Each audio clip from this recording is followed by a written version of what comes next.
जी आज हम 10th class का नेशनल बुक फाउंडेशन का जो सिलेबस है उसकी एक्सरसाइज 3.4 करने जा रहे हैं जो मैट्रिक्स से मुतल्लिक है।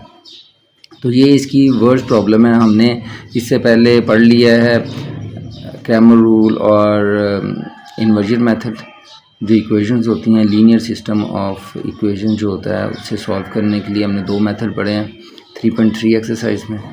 एक है क्रैमर रूल और दूसरा है इन्वर्जन मेथड। अब यहाँ पर हमारे पास वर्ड प्रॉब्लम दिए हुए हैं, यानी ऐसे क्वेश्चंस होते हैं जो हमारी हकीकी ज़िंदगी से मुतल्लिक होते हैं। हम वहाँ से सबसे पहले इक्वेशन जनरेट करेंगे, और क्योंकि 3.3 में हमें इक्वेशंस मिली हुई थी और हमने जस्ट उसे मैट्रिक्स फॉर्म में कन्वर्ट करके हमने क्रैमर रूल और इन्वर्जन मेथड से उन्हें सॉल्व किया था। लेकिन यहाँ पर क्या है कि यहाँ पे वर्ड प्रॉब्लम दी हुई है, हमने उसमें से ड्राइव करनी है। सबसे पहले इक्वेशंस को ड्राइव करना है और इक्वेशंस ड्राइव करने के बाद उन्हें फिर क्रैमर रूल या इन्वर्जन मेथड जो भी उसने सजेस्ट किया होगा उसके मुताबिक हम उसे सॉल्व करेंगे। ठीक है, स्टेटमेंट की तरफ आते हैं। क्वेश्चन नंबर 1 है, from the two acute angles of right triangles one angle is 10 degree less than the other. जो एक एंगल है वो दूसरे एक्यूट एंगल से 10 डिग्री कम है। Find both the acute angles by using Cramer rules.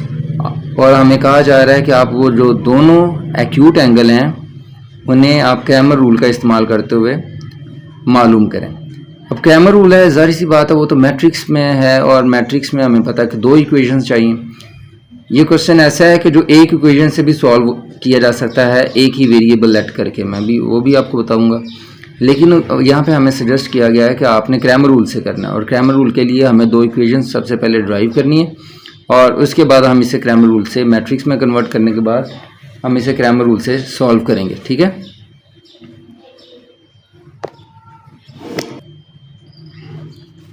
ये same statement मैंने यहाँ पे लिख ली है। सॉल्यूशन की तरफ आते हैं। पहले आप क्वेश्चन को समझें। हमें ये पता होना चाहिए कि ये जो ट्रायंगल है राइट ट्रायंगल का, उसने कहा हमें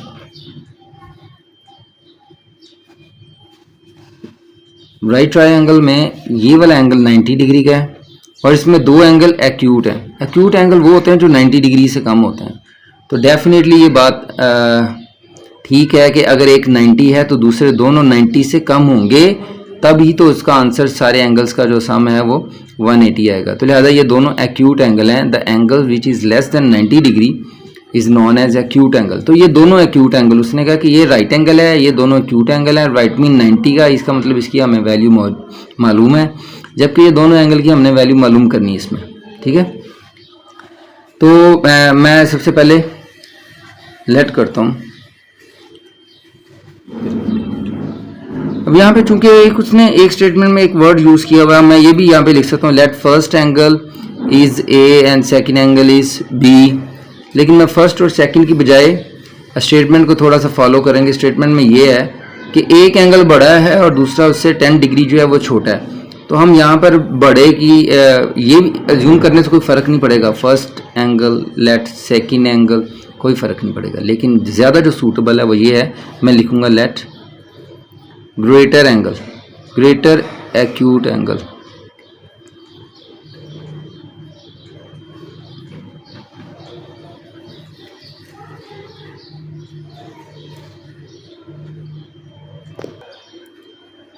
ग्रेटर एक्यूट एंगल हम लेट कर लेते हैं, वो यहाँ पे ए है, सॉरी वेरिएबल की शक्ल में लिखना तो एक्स है, एंड स्मॉलर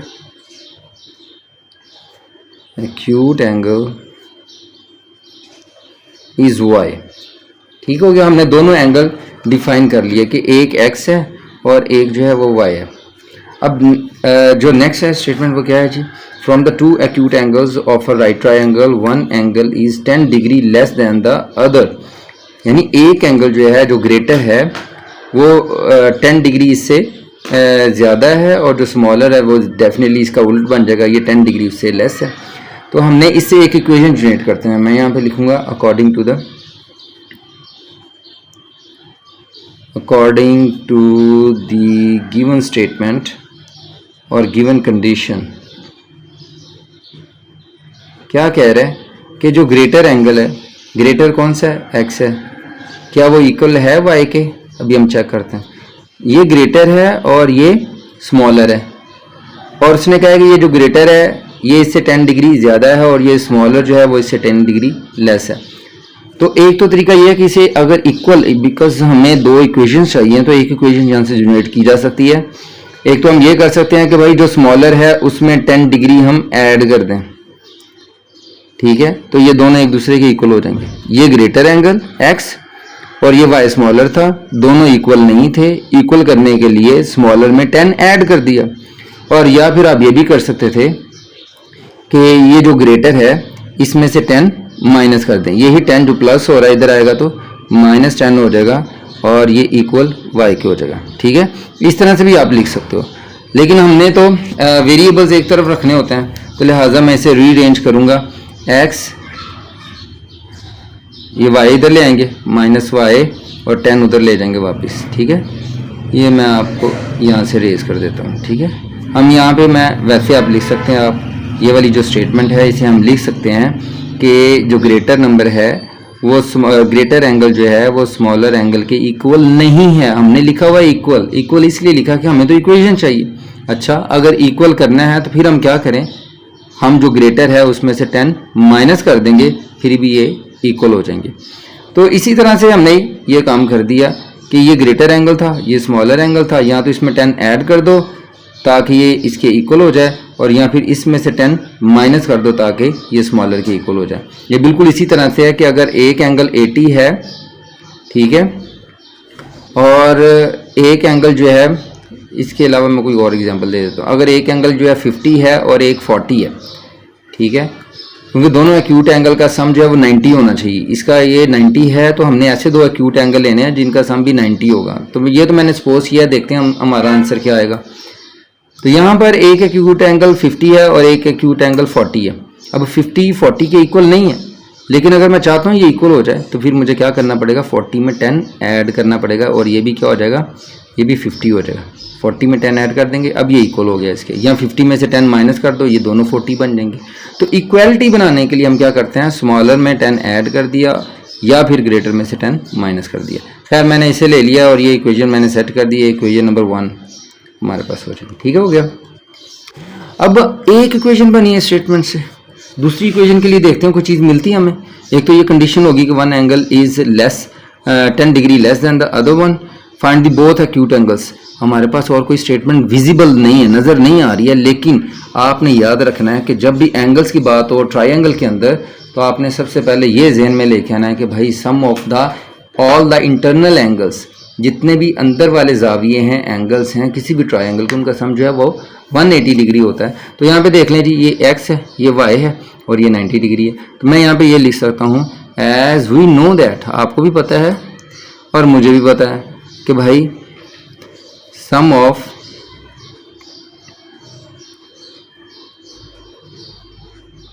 द एंगल्स,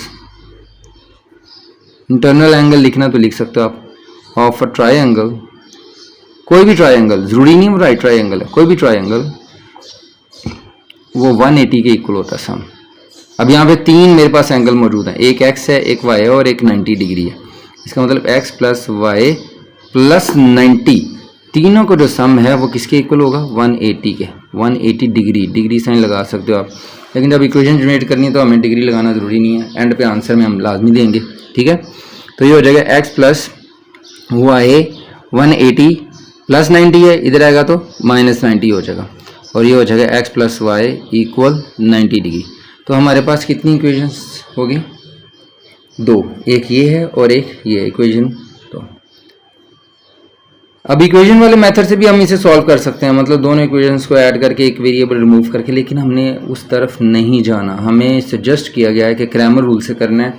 तो मैं इन दोनों इक्वेशंस को मैट्रिक्स फॉर्म में लिखने लगा हूँ, ठीक है। आप एक बार ये भी लिख सकते हो, री writing the equation number 1 and 2, ताकि आसानी हो जाए हमारे लिए। री राइटिंग इक्वेशन 1 and 2 इकट्ठी हो जाएंगी, आसानी से मैट्रिक्स फॉर्म में लिखी जा सकती हैं। एक्स माइनस वाई इक्वल 10, ये इक्वेशन नंबर 1 थी, और ये x प्लस वाई इक्वल 90। ठीक हो गया। अब इस सिस्टम ऑफ लीनियर इक्वेशन को, ये सिस्टम ऑफ लीनियर इक्वेशन है, मैं यहाँ पे लिख सकता हूँ राइटिंग अबव लीनियर इक्वेशंस। आपको पहले बताया हुआ है मैंने, क्या होती हैं, जिनमें वेरिएबल की पावर मैक्सिमम 1 हो। Writing above system of linear equations in matrices form.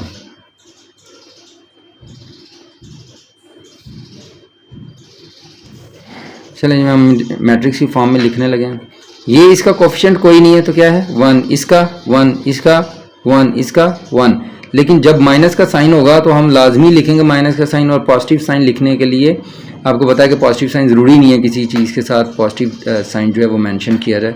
तो मेरे पास इनके कोफिशिएंट को हम मैट्रिक्स फॉर्म में लिखने लगे हैं। 1 x का, फिर इस x का 1 और इसका -1, इसका +1, प्लस लिखना देखो तीनों के साथ ज़रूरी नहीं है, लेकिन नेगेटिव हमने 1 लिख दिया है। फिर दोनों वेरिएबल आ जाएंगे x और y, और फिर इक्वल साइन आ जाएगा, और फिर क्या होगा 10 और 90, 10 और 90, ये हमारे पास बन गया। ठीक है, अब यहाँ से हम इन मैट्रिक्स को लेट करेंगे। ये a है, ये x है, और ये b है, सॉरी ये 90 है, 10 और 90। ठीक हो गया। तो मैं इन मैट्रिक्स को लेट करने लगा जी। ठीक है जी, ये मैंने पहले वाले मैट्रिक्स को a लेट कर लिया, x y वाले को x और b को, और दूसरा जो इक्वल के दूसरी साइड था उसे हमने b लेट कर लिया। ठीक है, अब मैंने जब क्रैमर रूल की बात की जाए तो 2 मैट्रिसेस और बनाएंगे नए, वो मैं भी आपको बताता हूँ। आपने क्योंकि 3.3 में पढ़े हुए हैं इसलिए ये a स्मॉल x इसके साथ हमने लिखा। ये एक नया मैट्रिक्स मैंने जनरेट करना है, ax और कोमा लगाऊंगा, और फिर एक और मैट्रिक्स जनरेट करना है ay। ठीक है, अब ये कैसे जनरेट करना है कि जो आपके पास जो a है इसके जो पहला कॉलम है जिसमें x की वैल्यूज़ पड़ी हुई है, दूसरा कॉलम उसमें y की वैल्यू पड़ी हुई है। जब ax की बात होगी तो इसका मतलब x की वैल्यूज़ नहीं लिखनी है आपने, उसकी जहाँ पे b मैट्रिक्स लिख देना 10, 90, और ये -1 और 1 इसी तरह से आ जाएगा। इसी तरह से जब ay मैट्रिक्स, नया मैट्रिक्स जो जनरेट कर रहे हैं वो जब लिखना है तो y के एलिमेंट्स कौन से हैं, ये कोफिशिएंट y के हैं -1 और 1, ये कोफिशिएंट x के थे 1 और 1। तो लिहाजा इन y के जो एलिमेंट्स हैं सेकंड कॉलम जो है उसकी जगह पे ये b मैट्रिक्स पुट करेंगे, ये बन जाएगा 10 और 90, जबकि जो x के एलिमेंट्स हैं या एंट्रीज हैं वो वैसे ही रहेंगी। तो हमने देखा कि हमारे पास 3 मैट्रिक्स बन गए हैं, a, ax और ay। अब हम इन तीनों के डिटर्मिनेंट फाइंड आउट करने जा रहे हैं। a डिटर्मिनेंट, ठीक है, क्योंकि हमें क्रैमर रूल में तीनों मैट्रिक्स जो नए बने हुए हैं, 2 नए और एक जो पहले वाला है, तीनों के डिटर्मिनेंट चाहिए। ठीक है, ये एक हो गया, ये 2, ये ax इसका भी डिटर्मिनेंट ले लेंगे, और इसी तरह से ay का भी डिटर्मिनेंट ले लेंगे। ax हमारे पास ये है 10, 90, -1, 1, और ay है हमारे पास 1, 1, 10 और 90। ठीक हो गया, और ये a है 1, 1, -1, 1। अब इन तीनों डिटर्मिनेंट्स को एवेल्यूएट करेंगे, हम खोलेंगे, एक्सपेंड करेंगे। डायगोनल एलिमेंट्स पहले मल्टीप्लाई होते हैं, 1 मल्टीप्लाई बाय 1 माइनस मेथड का है, फिर ये वाले नॉन डायगोनल एलिमेंट होंगे 1 और ये -1। ठीक है, 1, 1, 1 माइनस माइनस +1, और ये हमारे पास डिटर्मिनेंट a की वैल्यू आ गई है 2। ठीक है,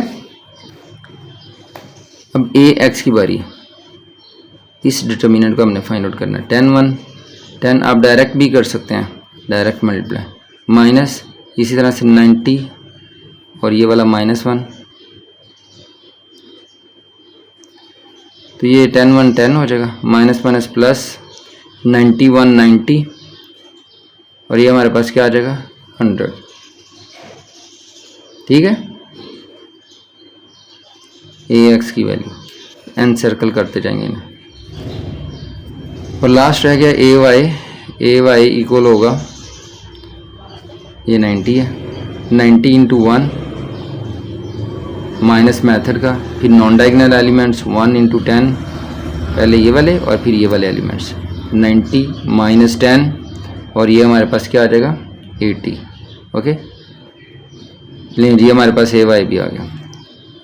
अब हमें पता होना चाहिए, इक्वेशंस आप शुरू में भी लिख सकते हैं कि हमने इक्वेशंस को सॉल्व करना है। जब इक्वेशन को सॉल्व करते हैं तो उसका मतलब है उसमें नॉन अननोन जो चीज़ें हैं, वैल्यूज़ हैं, उन्हें हमने फाइंड आउट करना है। तो वो है एक्स और वाई। तो एक्स की वैल्यू क्रैमर रूल के अकॉर्डिंग जो है वो है किसके इक्वल, वो है जी हमारे पास डी एक्स, आपकी बुक के मुताबिक। वैसे आप डी एक्स नहीं पहले लिखते थे, अब उन्होंने ये करना शुरू कर दिया। और y की वैल्यू जो है वो है dy। अब आपके लिए ये नई चीज़ होगी, लेकिन जिन्होंने 3.3 का लेक्चर लिया हुआ है पहले, उन्हें पता है कि ये dx d और dy क्या चीज़ है। ये जो हमारे पास डिटर्मिनेंट a है, इससे d कह रहा है वो, determinant simple, d pronounce as determinant, इससे वो d से डिनोट कर रहा है। ये जो ax है इसे डिटर्मिनेंट कह रहा है, लेकिन वो वाला डिटर्मिनेंट जो कि ax से हासिल हुआ है उसे, इसलिए अब आपने यहाँ पे एक चीज़ का ध्यान रखना है, ये जो बार लगाई हुई है डिटर्मिनेंट की, ax के अलोंग तो लगा सकते हैं लेकिन d के अलोंग नहीं लगाना, ठीक है, क्योंकि d शो यही कर रहा है डिटर्मिनेंट, हमें d से प्रोनाउंस यही हो रहा है डिटर्मिनेंट, जबकि a से डिटर्मिनेंट नहीं प्रोनाउंस हो रहा है, इसलिए हमने बार लगा के शो करना है कि ax का डिटर्मिनेंट लिया गया, ठीक है। और इसी तरह से ये dy है और ये ay डिटर्मिनेंट के इक्वल है, जिसकी वैल्यू 80 आई, ठीक हो गया। अब हमने जस्ट वैल्यूज पुट करनी है, पुटिंग वैल्यूज।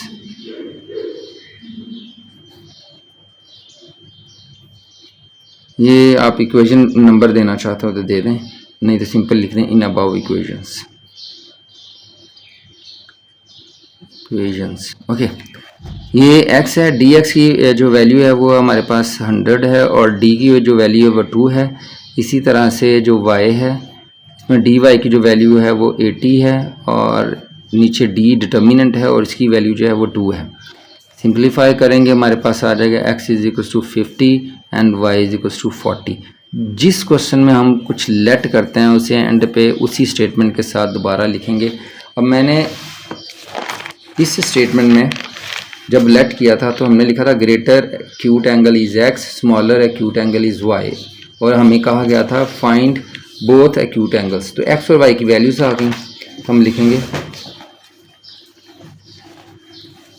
हैंस, लेट की हुई चीज़ को लिखेंगे हैंस ग्रेटर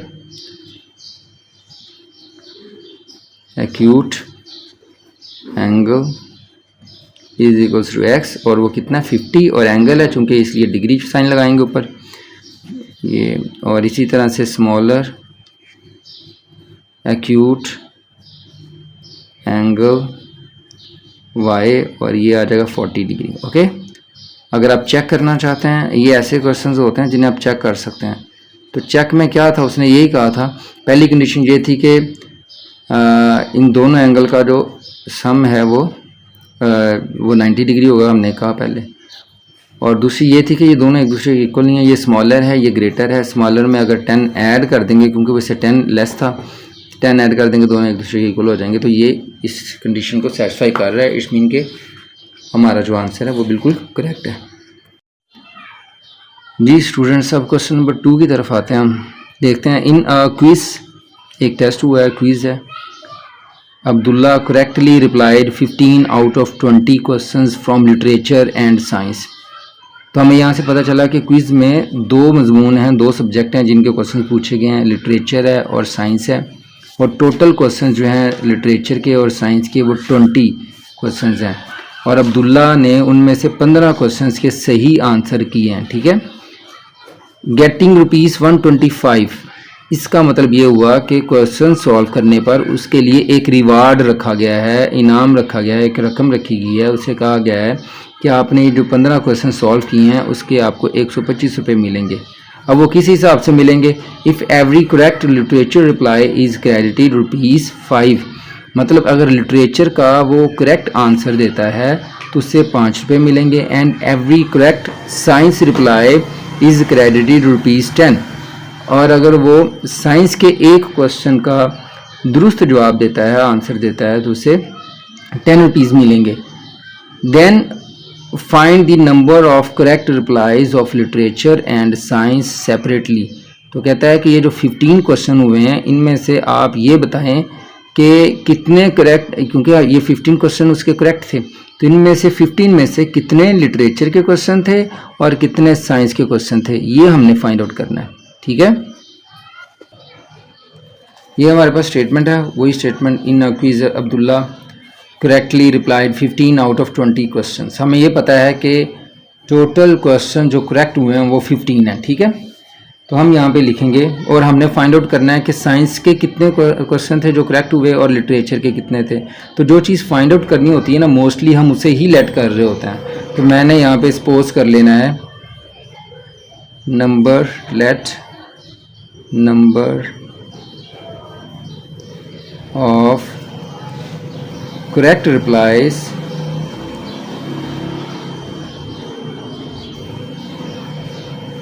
करेक्ट लिटरेचर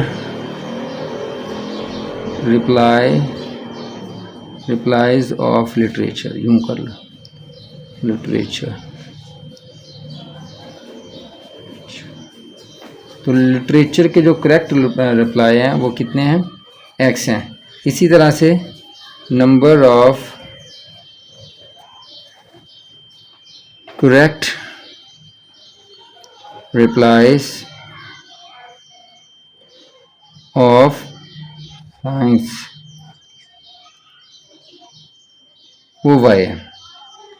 अब ये फर्ज किया 7 क्वेश्चन है, ये 8 क्वेश्चन है, दोनों का सम कितना बनेगा 15, क्योंकि टोटल क्वेश्चन जो उसने करेक्ट किए हैं वो कितने 15 है। हमें नहीं पता 7 और 8, तो मैं अपनी तरफ से कह रहा हूँ। तो इसी तरह से हमने सपोज कर लिया कि भाई लिटरेचर के x क्वेश्चन थे जो उसने करेक्ट किए और साइंस के जो y क्वेश्चन थे। तो इस तरह से हमारे पास एक इक्वेशन बन सकती है, एज टोटल करेक्ट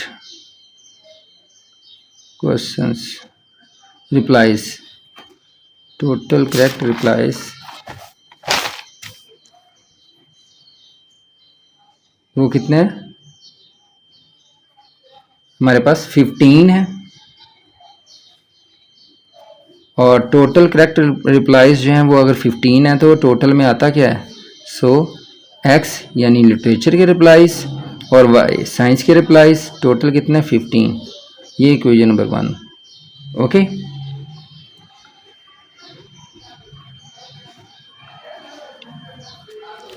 अब जो हमारे पास नेक्स्ट है, क्या कहता है कि if every correct literature reply is credited ₹5, यानी लिटरेचर यानी x, ये जो क्वेश्चन हमने ये करेक्ट किए हैं, अगर एक क्वेश्चन पे उसे ₹5 मिलते हैं तो x क्वेश्चन जो उसने सॉल्व किए हैं 15 में से जो x उसने सॉल्व किए हैं लिटरेचर के सही क्वेश्चन, तो उसके कितने टोटल पैसे होंगे, और y जो है यानी साइंस के जो क्वेश्चन हैं वो number of correct questions of science या रिप्लाईज जो हैं वो हमारे पास y हैं, और उसके एक रिप्लाई के 10 रुपीज़ हैं जो करेक्ट होगा। तो अगर y रिप्लाई हैं तो वो कितने होंगे 10y। तो अकॉर्डिंग टू द स्टेटमेंट या according to the second condition, according to the statement कहती है कि भाई ये x क्वेश्चन है टोटल लिटरेचर के, और ₹5 के हिसाब से इसके टोटल कितने रुपए बन गए 5x। आपको पता होना चाहिए कि भाई अगर एक चीज़ की वैल्यू जो है, एक चीज़ की जो प्राइस है वो कितनी है, फ़र्ज किया वो हमारे पास 5 रुपीज़ है, तो मैं कहूँगा इस तरह की 7 चीज़ों की प्राइस कितनी होगी। तो एक चीज़ की प्राइस ये है तो 7 चीज़ों की जो प्राइस है वो 7 से मल्टीप्लाई कर देंगे, ठीक है, 35 आ जाएगा, 7 5 से 35। तो इसका मतलब अगर एक चीज़ की वैल्यू मालूम हो, ज़्यादा की मालूम करनी हो, तो उसकी तादाद के साथ उससे मल्टीप्लाई करते हैं एक चीज़ की वैल्यू को। तो तादाद कितनी है x, ये वो क्वेश्चन है जो लिटरेचर के हैं और वो ठीक है, और एक क्वेश्चन के पैसे कितने मिलते हैं रिप्लाई करने के 5, तो ये टोटल रुपीज़ हो गए जो उसे लिटरेचर की वजह से मिले। इसी तरह से ये number of correct replies of science वो कितने थे y थे, और एक करेक्ट आंसर की वैल्यू जो है वो 10 रुपीज़ है, तो y की कितनी वैल्यू होगी 10y, और यूं करके उसके पास जो टोटल अमाउंट बनी जो उसे मिली वो हम देखते हैं। ये लिखा हुआ है गेटिंग 125 रुपीज़, ये जो 15 में से 15 out of 20 questions from literature and science getting ₹125, इसका मतलब उसे ये 15 क्वेश्चन सॉल्व करने के बाद जो उसे अमाउंट मिली है वो कितनी है 125। ओके, अब आप पे डिपेंड करता है कि आप यहाँ से 5 कॉमन लेना चाहते हो या नहीं। हमें नज़र आ रहा है 5 कॉमन आ रहा है। आप नहीं लेना चाहते हो आप एज इट लिख सकते हो 5, 10 और 125। और अगर आप कॉमन लेना चाहते हैं ये भी आपकी मर्जी है। कॉमन लेने से ये है कि टर्म्स छोटी हो जाती हैं और वो ज़रा हमारे लिए ईजी हो जाता है। ठीक है, तो मैं यहाँ से 5 कॉमन लूँगा लाजमी। 5 2 10 y 125 x प्लस 2y, ये 5 इधर क्या हो रहा है मल्टीप्लाई, तो इधर आएगा तो 125 से डिवाइड हो जाए x प्लस 2y इक्वल 25। ये इक्वेशन नंबर 2 होगी। अब चूंकि हमने मैट्रिक्स से करना है और यहाँ पे उसने लिखा हुआ कोई मेथड यूज़ करो, इन्वर्जन मेथड या क्रैमर रूल, नहीं। जैसे पहले क्वेश्चन में उसने स्पेसिफाई किया था, यहाँ पे मेंशन नहीं किया हुआ। लेकिन चूंकि हम चैप्टर कर रहे हैं वही मैट्रिक्स वाला, तो मेरी कोशिश होगी मैं जितने भी क्वेश्चन सॉल्व करूँगा वो सारे के सारे एक क्रैमर रूल से या इन्वर्जन मेथड से। अगर स्पेसिफाई किया हुआ है कि आपने क्रैमर से करना है तो then you are bound to solve with the Cramer rule. लेकिन अगर उसने स्पेसिफाई नहीं किया हुआ, उसने नहीं कहा कि क्रैमर से करो या फिर इन्वर्जन मेथड से करो, देन आपकी मर्ज़ी, आप जो सूटेबल लगता है वो तरीका यूज़ करेंगे। सो यहाँ पे भी मैं क्रैमर रूल को प्रेफर करूँगा क्योंकि अभी हमने थोड़ी देर पहले क्रैमर रूल से ही एक क्वेश्चन किया। तो मैं लिखूँगा री writing equation 1 and 2। Equation 1 and 2 को री राइट करेंगे ताकि हमें आसानी हो मैट्रिक्स बनाते वक्त। x प्लस 2y इक्वल 25, ये equation number 1। x plus Y is equal to 15 और ये equation number 2, x plus 2y is equal to 25। Okay, अब हमने क्या करना है कि ये जो हमारे पास लीनियर सिस्टम ऑफ इक्वेशंस आ गया है, इसको हमने मैट्रिक्स फॉर्म में लिखना है। Writing above system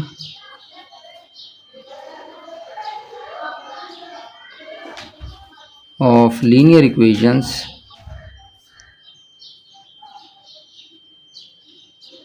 in matrices form।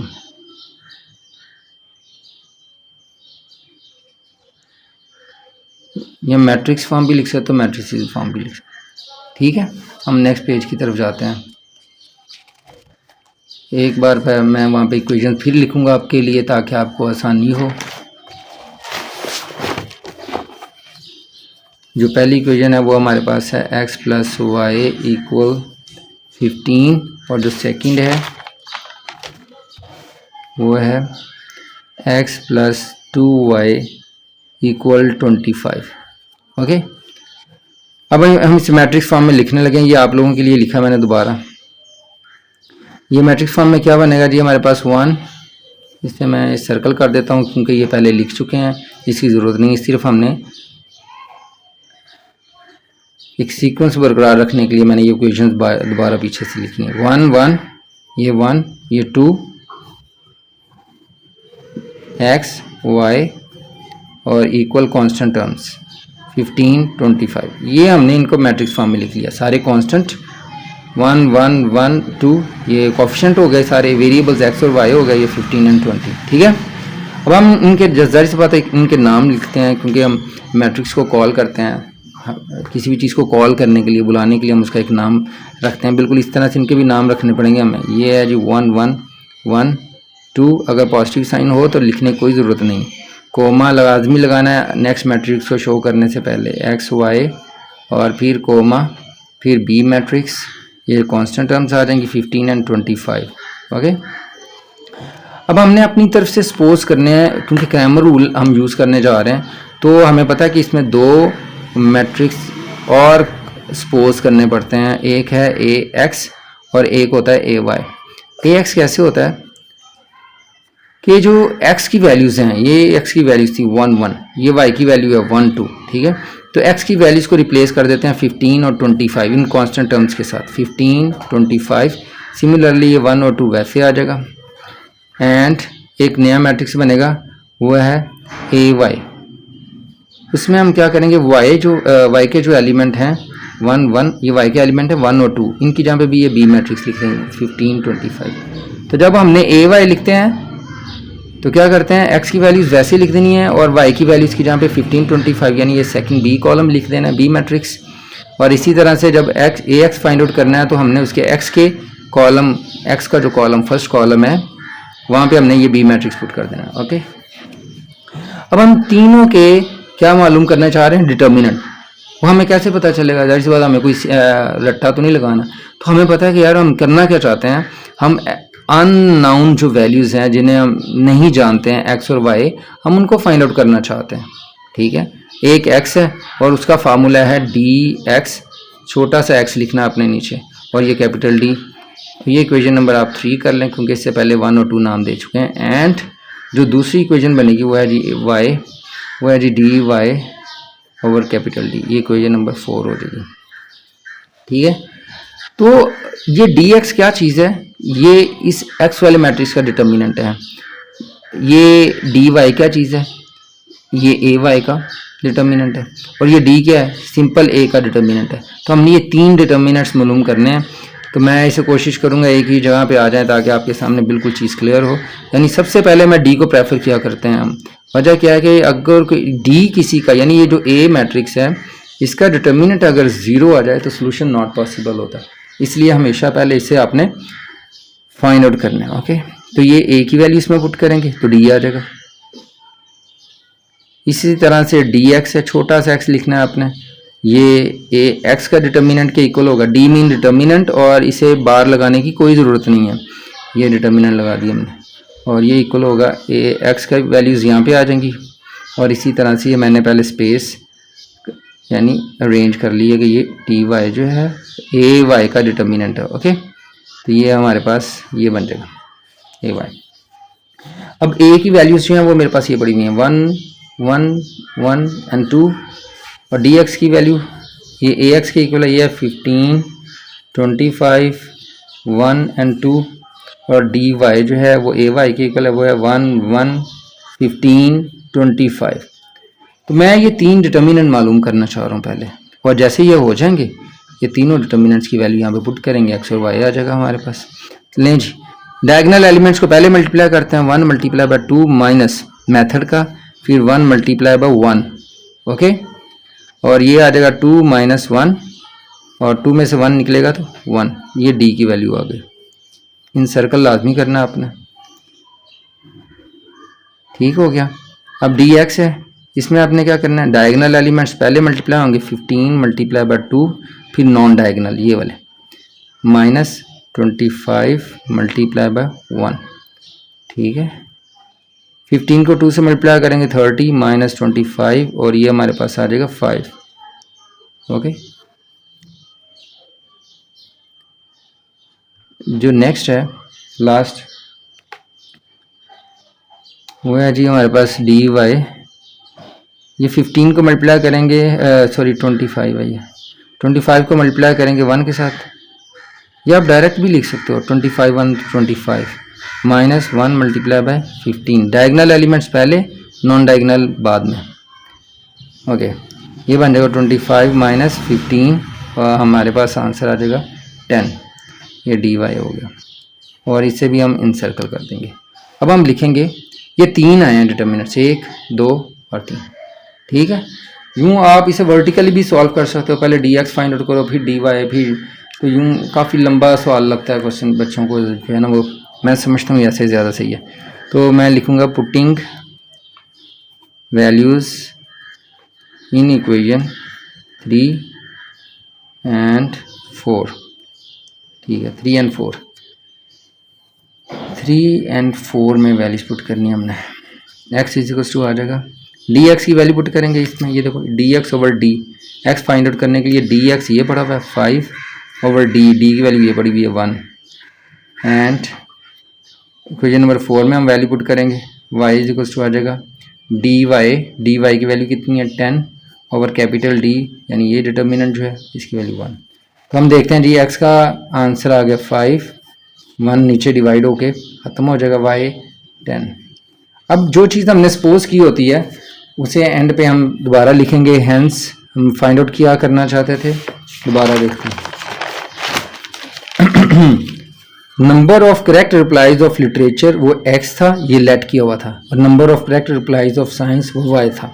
और यही उसने कहा था कि आपने सेपरेटली साइंस के और लिटरेचर के जो करेक्ट रिप्लाईज हैं 15 में से वो आपने फाइंड आउट करने हैं। तो मैं यहाँ पे अब लिखूँगा हैंस, लिखने के बाद हम लिखेंगे hence number of correct replies of science of literature वो कितने हैं, x हैं, और x का आंसर कितना है 5, and number of correct replies of science वो कितना y, और वो कितना आया आंसर हमारे पास 10। तो यूँ मिला के 5 और 10 मिला के टोटल हमारे पास 15 क्वेश्चन बन रहे हैं। ठीक हो गया, चलें जी।